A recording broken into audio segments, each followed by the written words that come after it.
आकाशवाणी देहरादून से प्रस्तुत हैं प्रादेशिक समाचार। पहले मुख्य समाचार।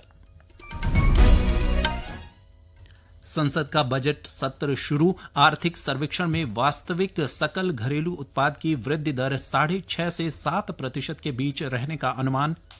मुख्यमंत्री पुष्कर सिंह धामी ने आपदा की स्थिति में रिस्पांस टाइम कम करने और भारी बारिश से क्षतिग्रस्त सड़कों को जल्द खोलने के निर्देश दिए। राजधानी देहरादून समेत राज्य के अन्य हिस्सों में रुक रुक कर बारिश का दौर जारी। कुमाऊं मंडल में अगले 36 घंटे के लिए भारी बारिश की चेतावनी। और श्रावण मास की वार्षिक कांवड़ यात्रा आज से शुरू। लाखों श्रद्धालुओं ने गंगा के विभिन्न घाटों पर आस्था की डुबकी लगाई। नमस्कार, समाचारों के साथ मैं संजय भंडारी। और अब समाचार विस्तार से। संसद का बजट सत्र आज से शुरू हो गया है।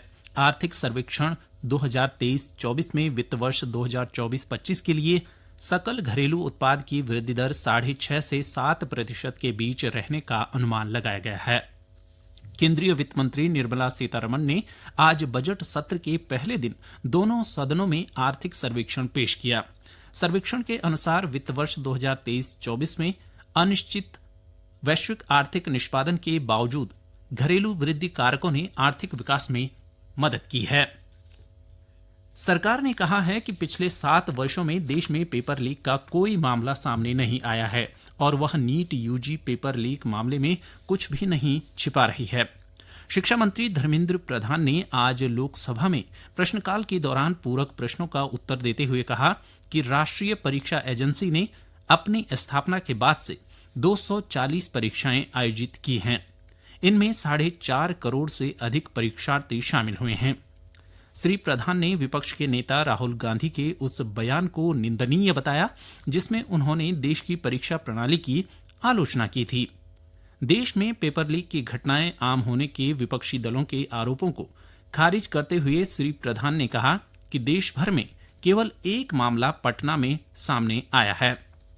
उन्होंने कहा कि सीबीआई मामले की जांच कर रही है और ये मामला सर्वोच्च न्यायालय में विचाराधीन है।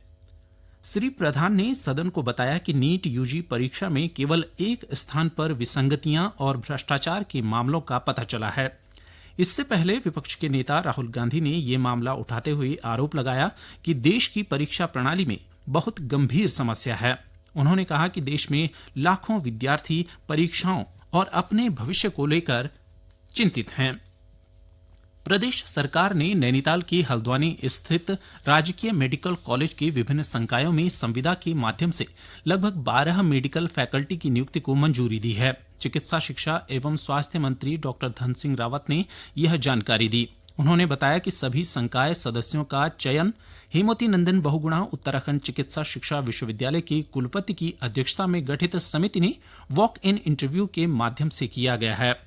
डॉक्टर रावत ने कहा कि मेडिकल फैकल्टी की नियुक्ति से मेडिकल कॉलेज में शैक्षणिक गतिविधियों में सुधार होने के साथ ही मरीजों को बेहतर उपचार मिल सकेगा। उन्होंने कहा कि सरकार का लक्ष्य प्रदेश के प्रत्येक राजकीय मेडिकल कॉलेज में 100% मेडिकल फैकल्टी की तैनाती करना है। मुख्यमंत्री पुष्कर सिंह धामी ने आज देहरादून स्थित राज्य आपदा परिचालन केंद्र का निरीक्षण किया। उन्होंने प्रदेश के विभिन्न क्षेत्रों में हो रही बारिश की स्थिति का जायजा लेते हुए अधिकारियों को हर समय सतर्क रहने के निर्देश दिए हैं। मुख्यमंत्री ने सचिव आपदा प्रबंधन को निर्देश दिए कि वे निरंतर जिलाधिकारियों से समन्वय बनाकर रखें। निरीक्षण के दौरान मुख्यमंत्री ने राज्य आपदा परिचालन केंद्र से नैनीताल, बागेश्वर, टिहरी, रुद्रप्रयाग, पौड़ी और देहरादून के जिलाधिकारियों से वार्ता कर बारिश की स्थिति, सड़कों की स्थिति, विद्युत, पेयजल की उपलब्धता तथा जल भराव के बारे में जानकारी ली। उन्होंने नदियों के जलस्तर पर नियमित निगरानी बनाए रखने और संवेदनशील इलाकों में रहने वाले लोगों को जागरूक करने पर जोर दिया। श्री धामी ने जिलाधिकारियों को अतिवृष्टि के कारण सड़कों के क्षतिग्रस्त होने की स्थिति में उन्हें जल्द खुलवाने के निर्देश दिए। राजधानी देहरादून समेत राज्य के अन्य हिस्सों में सुबह से रुक रुक कर बारिश का दौर जारी है। लगातार हो रही बारिश और भूस्खलन से पर्वतीय क्षेत्रों में कई मुख्य और संपर्क मार्गों के अवरुद्ध होने की खबर है। उत्तरकाशी में गंगोत्री राष्ट्रीय राजमार्ग सैंज बिशनपुर के पास वाहनों की आवाजाही के लिए बंद है। भूस्खलन के चलते बंद मार्गों को खोलने का प्रयास जारी है। आकाशवाणी से बात बातचीत में देहरादून स्थित मौसम विज्ञान केंद्र के निदेशक विक्रम सिंह ने बताया कि कुमाऊं मंडल में अगले 36 घंटे के लिए भारी से भारी बारिश का रेड और ऑरेंज अलर्ट जारी किया गया है। उन्होंने गढ़वाल मंडल में भी कहीं कहीं भारी बारिश का अनुमान व्यक्त किया है। तो नैनीताल, चंपावत, उधम सिंह नगर और इसी तरह अंदर के डिस्ट्रिक्ट हमारे पिथौरागढ़ और बागेश्वर, इनको आज हमने ऑरेंज में रखा हुआ है और कल भी ऑरेंज में रखा हुआ है। तो इन डिस्ट्रिक्ट्स में आप देखेंगे हैवी या वेरी हैवी रेन्स जो है अभी भी आज और कल भी जो है मिलेगी कहीं कहीं पर। बाकी गढ़वाल रीजन में देखें तो हल्की से मध्यम बारिश है ही, और हैवी रेन की बात करें तो इक्का दुक्का जगहों में जो है आप देखेंगे जो देहरादून है, टेरी, पौड़ी है या उत्तरकाशी है, तो इनमें भी संभावना है कि जो हैवी रेन्स जो है इक्का दुक्का जगहों में मिलती रहेगी। राजधानी देहरादून में भारी बारिश की चेतावनी को देखते हुए जिलाधिकारी सोनिका ने कल कक्षा 1 से 12वीं तक के सभी स्कूलों को और आंगनबाड़ी केंद्रों में अवकाश घोषित करने के निर्देश दिए हैं। ये समाचार आकाशवाणी देहरादून से प्रसारित किए जा रहे हैं। पिथौरागढ़ जिले में लगातार हो रही बारिश से काली नदी का जलस्तर बढ़ गया है। जिला प्रशासन ने परामर्श जारी कर नदी किनारे रहने वाले लोगों को सतर्क रहने के निर्देश दिए हैं। पिथौरागढ़ से हमारे क्षेत्रीय संवाददाता ने बताया कि मदकोट क्षेत्र में गोरी नदी की सहायक मदकानी नदी का जलस्तर बढ़ने से देवी बगड़ और भैरव बगड़ गांवों के कई घरों के आसपास भू कटाव शुरू हो गया है। खतरे को देखते हुए प्रशासन ने दोनों गांवों के 13 परिवारों को सुरक्षित स्थानों पर पहुंचा दिया है। जिलाधिकारी रीना जोशी ने बताया कि प्रशासन नदी के जलस्तर पर लगातार नजर बनाए हुए है और जरूरत पड़ने पर लोगों को सुरक्षित स्थानों पर पहुंचाया जाएगा।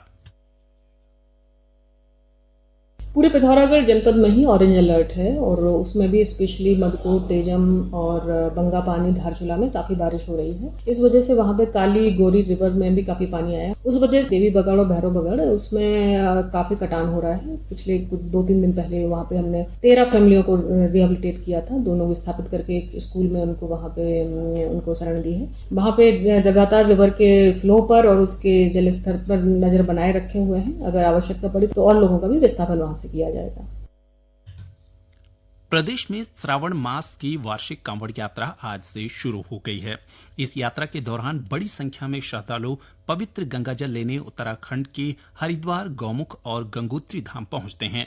प्रदेश सरकार ने कांवड़ यात्रा के लिए व्यापक प्रबंध किए हैं। मुख्यमंत्री पुष्कर सिंह धामी ने श्रावण मास के पहले सोमवार पर सभी शिव भक्तों का कांवड़ यात्रा 2024 में स्वागत और अभिनंदन किया है। उन्होंने कांवड़ियों से मां गंगा की स्वच्छता और कानून व्यवस्था को बनाए रखने में प्रशासन का पूरा सहयोग करने की अपील की है। पत्रकारों से बातचीत में श्री धामी ने कहा कि राज्य सरकार कांवड़ यात्रा में आने वाले सभी शिव भक्तों की सुगम और सरल यात्रा कराने के लिए पूर्ण रूप से प्रतिबद्ध है। हरिद्वार जिला प्रशासन का अनुमान है कि इस वर्ष कांवड़ मेले में 5 करोड़ श्रद्धालुओं की आने की संभावना है। कांवड़ यात्रा की तैयारियों को लेकर पेश है हरिद्वार से हमारे क्षेत्रीय संवाददाता देवेंद्र शर्मा की रिपोर्ट। आज सावन का पहला सोमवार है। इसके साथ ही कांवड़ यात्रा आधिकारिक रूप से शुरू हो गई है। इस बार कांवड़ यात्रा में लगभग 5 करोड़ कांवड़ यात्रियों के आने की संभावना व्यक्त की गई है। इसको देखते हुए हरिद्वार प्रशासन ने व्यापक प्रबंध किए हैं। पूरे मेला क्षेत्र को 126 सेक्टर व 14 सुपर जोन में बांटकर व्यवस्थाएं की गई हैं और साथ ही लगभग 7,000 पुलिसकर्मियों को इस मेले की व्यवस्थाओं में लगाया गया है। आज सावन का पहला सोमवार होने के कारण शिवालयों में शिव भक्तों का तांता लगा रहा तथा हरिद्वार के प्रसिद्ध मंदिर प्रजापति मंदिर, बिल्केश्वर मंदिर, गौरी शंकर मंदिर, नीलेश्वर मंदिर में भारी संख्या में लोगों ने जलाभिषेक किया। आज श्रावण मास का प्रथम सोमवार है। श्रावण मास में शिव का जलाभिषेक, दुग्धाभिषेक और रुद्राभिषेक का विशेष महत्व है। प्रदेश भर के विभिन्न मंदिरों में सुबह से शिव पूजन के लिए श्रद्धालुओं की भीड़ जुटी रही। केदारनाथ में आज ब्रह्म मुहूर्त में कपाट खुलने के साथ ही विशेष श्रृंगार के बाद ज्योतिर्लिंग का विभिन्न अभिषेकों से पूजन अर्चन किया गया। वहीं हरिद्वार, टिहरी, पौड़ी समेत राज्य के अन्य जिलों में स्थित शिव मंदिरों में भक्तों ने जलाभिषेक और पूजा अर्चना की। रुद्रप्रयाग जिले में स्थित द्वादश ज्योतिर्लिंग केदारनाथ ध्यान गुफा विदेशी श्रद्धालुओं के लिए आकर्षण का केंद्र बनती जा रही है। अमेरिका की सिमोना के बाद अब जर्मनी की निकोल ने गुफा में ध्यान साधना की है। निकोल 10 दिन तक ध्यान गुफा में रही, जो एक रिकॉर्ड है। वह पहली श्रद्धालु हैं जिन्होंने केदारनाथ पहुंचकर इतने दिनों तक ध्यान गुफा में ध्यान किया है। गढ़वाल मंडल विकास निगम के क्षेत्रीय प्रबंधक गिरवीर सिंह रावत ने बताया कि ध्यान गुफा को लेकर शिव भक्तों में उत्साह है और इसकी बुकिंग भी लगातार हो रही है। निगम के अनुसार कपाट खुलने के बाद से केदारनाथ में ध्यान गुफा में ध्यान साधना करने वाले 39 श्रद्धालुओं में 12 विदेशी और 27 भारतीय शामिल हैं। इस वर्ष धाम में ध्यान गुफा की बुकिंग 3700 रुपये तय की गई है। GMVN को ध्यान गुफा से अब तक 1,44,300 रुपये की आय भी हो चुकी है। गौरतलब है कि प्रधानमंत्री नरेंद्र मोदी के निर्देश पर वर्ष 2018 में मंदिर से करीब 1.5 किलोमीटर पीछे मंदाकिनी नदी के दूसरी ओर पहाड़ी पर 8 लाख रुपए में गुफा बनाई गई थी। वर्ष 2019 में श्री मोदी खुद धाम आए थे और ध्यान गुफा में 17 घंटे तक ध्यान लगाया था। अंत में मुख्य समाचार एक बार फिर। संसद का बजट सत्र शुरू। आर्थिक सर्वेक्षण में वास्तविक सकल घरेलू उत्पाद की वृद्धि दर 6.5 से 7% के बीच रहने का अनुमान।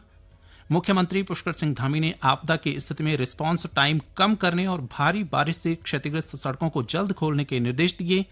राजधानी देहरादून समेत राज्य के अन्य हिस्सों में रुक रुक कर बारिश का दौर जारी। कुमाऊं मंडल में अगले 36 घंटे के लिए भारी बारिश की चेतावनी। और श्रावण मास की वार्षिक कांवड़ यात्रा आज से शुरू। लाखों श्रद्धालुओं ने गंगा के विभिन्न घाटों पर आस्था की डुबकी लगाई। इसके साथ ही प्रादेशिक समाचार का ये बुलेटिन समाप्त हुआ। नमस्कार।